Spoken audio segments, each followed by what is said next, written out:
Pessoal, a gente acabou de fazer um vídeo sugerindo uma queda potencial do S&P 500 com base em crises passadas e análise técnica também. Dá uma olhadinha e vê se faz sentido para vocês. Grande abraço. Começando pelo coronavírus, o grande pivô de toda essa crise, a gente observa que estamos nos aproximando a quase 2 milhões de casos, com uma curva de contágio muito inclinada para cima, obviamente que diretamente associado ao aumento do número de testes, principalmente nos Estados Unidos.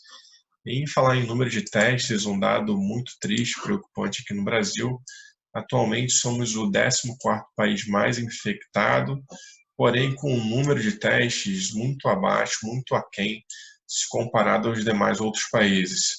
Esse dado aqui é impressionante. A gente tem aproximadamente 300 testes por milhão de habitantes, o que é realmente muito baixo. Bem, vendo os estragos que o coronavírus já fez em todas as economias, inclusive aqui no Brasil, a gente vê um estudo que diz que o nível de desemprego aqui no Brasil pode dobrar e também problemas relacionados à perda de emprego nos Estados Unidos e na Europa.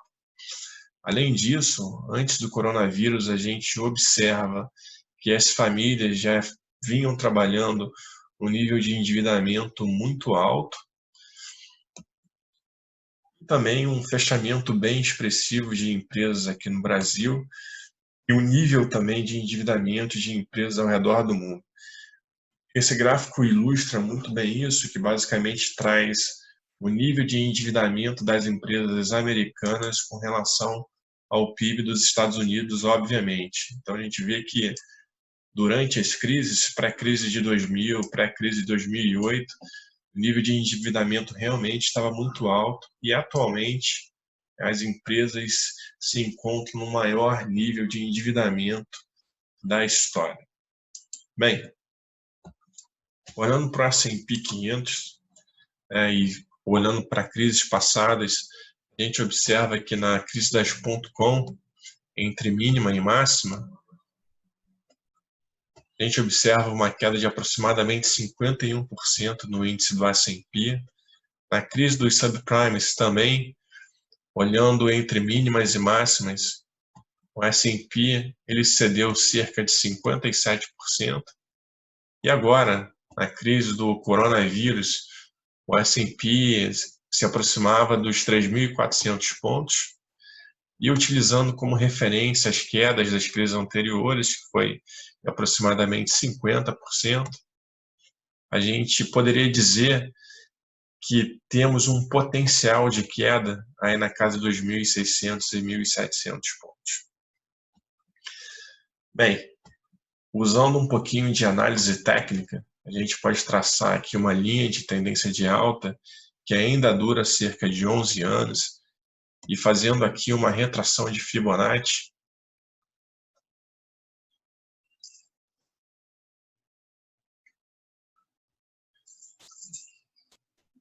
é possível checar que nesse momento o S&P vem fazendo um pullback, na retração de 50% de Fibonacci, e utilizando a expansão de Fibonacci,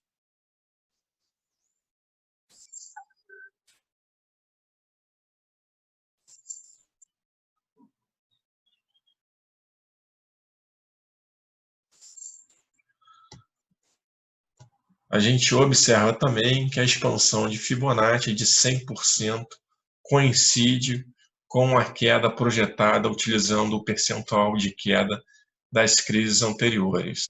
Então, pessoal, basicamente, através de duas técnicas diferentes, pelo percentual de queda das crises passadas e por análise técnica, a gente consegue chegar ao mesmo número, né? Uma queda potencial na casa dos 1.600 e 1.700 pontos. Se vocês acreditam nessa queda ou não, deixem seus comentários e a gente pediria encarecidamente que se inscrevessem também no nosso canal. Grande abraço, fiquem com Deus e até a próxima.